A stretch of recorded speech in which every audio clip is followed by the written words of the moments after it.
Halo guys, jadi kali ini aku mau tunjukin shortcut yang ada di tower The Tower of Confucius.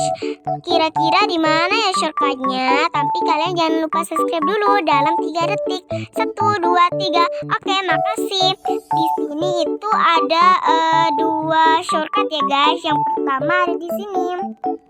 Di sini itu ada tangga ya. Habis itu kalian naik dan tangganya nyampe sini aja deh, kan lumayan kan shortcutnya. Yang kedua, kalian bisa ke sini, ke pojok sini ya. Habis itu kalian jatuh deh dan kalian bisa teleport di sini. Segitu dulu ya guys shortcutnya. Bye.